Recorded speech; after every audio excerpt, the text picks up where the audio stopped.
like a backup. And or, let's say, you ran out of Tupperwares today and you're like, oh crap, I need to eat my protein because I just worked out, 40 minutes ago. Well, yeah, then just go there and grab it. If y'all do want to know, because I have a protein in my pantry, I just don't really take it much. I take it sometimes, but because it's good. But the one I take is Elite. It's you can find it. I think I put the link also on the website. But check it out though. It's not too bad. Pretty low in calories and sugar's low. Carbs is pretty low too. Great. Okay, so let's talk about another supplement, fish oil. What's the benefits of fish oil, and do you have one that you recommend? Fish oil is good for you. It's one of the few fats that are good for you because it helps increase your metabolism. And also it's pretty good for your joints. With fish oil, don't get so fancy. They have a lot of different ones out there. Just get your omega-3, 6, and 9. Okay, so you can sometimes get them in all in one bottle or all in one pill. Sometimes you may need to get separately. Usually I just run to the supplement store and I just pick it up, and then I just keep it as part of my daily diet with the multivitamin. Yeah. So sometimes I don't get all the fats in, so that's definitely good. Yeah, definitely. So let's talk about another one which is pretty popular among a lot of guys, fat burners. So what are kind of the benefits and drawbacks of fat burners, and do you have one which you recommend? Fat burners. So this is one that's really good. Fat burners, they work.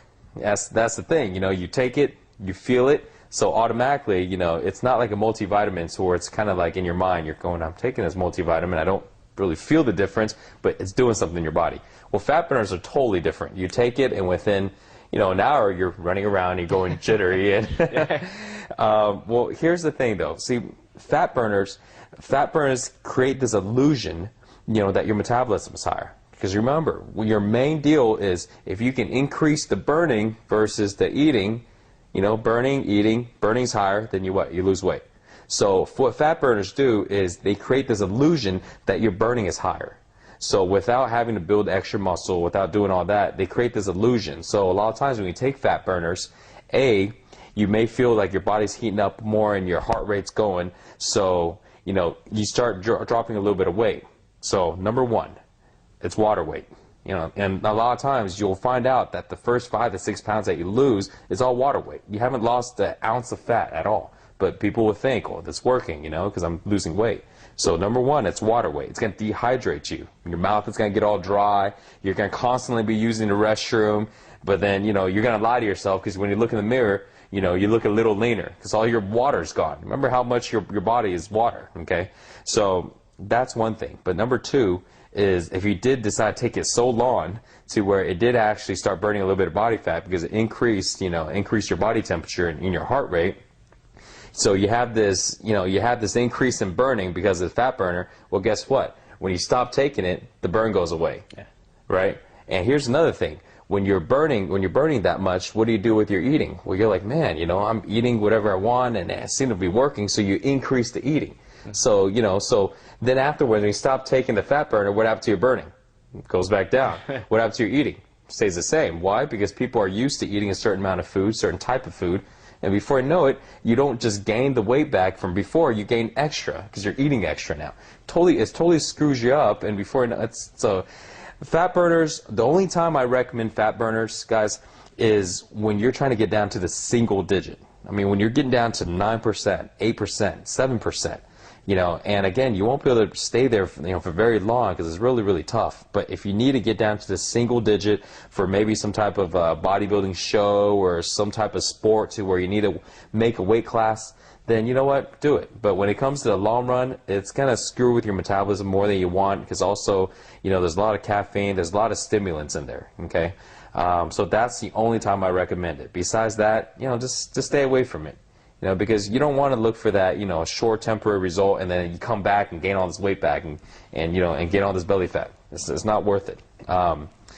If you do decide that you need to get down to single digits, the one that I've used in the past is called Jet Fuel. It's Jet Fuel Pyro, and again, I think I have the link on the website. Check it out. It didn't give me the jitters at all. The good thing I liked about it was it got my energy and my focus up high, and then when it started to go away, it kind of tapered off slowly. So I didn't get this crazy jitterness for like an hour and then just crashed. Yeah. So that's the only one that I recommend is pretty decent. But again, If you're not trying to get to the single digits, if you're at 18% and you want to get down to 15%, do the right thing, work out, get your sleep, and eat the right foods. If you take that, it's just going to mess you up in the long run. Yeah, definitely. And, one of the most popular fat burners, which I've had some experience with, is hydroxycut. Yeah. This is, incredibly mainstream. They, sell this stuff at Walmart, and, they're selling a lot of this stuff. So I'm like, it's so mainstream, it can't really be that bad. So I started taking it, and what I didn't know is hydroxycut has incredible amounts of caffeine. So much caffeine, I was jittering, I literally could not sit down the entire time. So it made me move around. It was kind of effective in that sense, but the thing was my sleep was tremendously disrupted because of the huge amounts of caffeine, and because I was only sleeping 4 hours a night, that obviously had a bad effect on my muscle building and my fat gain. And the other part was when you stop taking that huge amount of caffeine, you go through a significant withdrawal period. You're going to feel terrible. You know what I mean? You can feel like crap all day long. You can feel all tired, and then you're like, man, it becomes this drug you're now dependent on. Exactly, yeah. And it's it's addictive. It's very addictive, and it can develop a dependency. So as Mike said, it can be good for cutting down to that single digits. But yeah, if you're not there yet, if you're not ultra shredded right now, then fat burners probably aren't a good long-term solution. Definitely. Okay, another real popular one, creatine. What are your thoughts on that? Well, creatine is one of the supplements that's been around forever, and there's a lot of good creatines out there. So just understand what creatine does. Basically, to be simple, creatine basically creates your muscles, it allows your muscles to hold a lot of water in. So basically, your muscles get bigger, and now they're bigger, now you're stronger. So creatine's good because when your muscles are bigger and you're stronger, you lift heavier, lift harder. But what I find that's bad about creatine is, people that don't lift very heavy, that don't lift very intensively, when they take creatine and they just go through this, mediocre workout, and then they get these, cool results because they're filled up with 10 pounds of water. They're like, all right, well, this is how you work out. So then they develop these crappy workout habits. And then once the creatine is gone, the water weight's gone.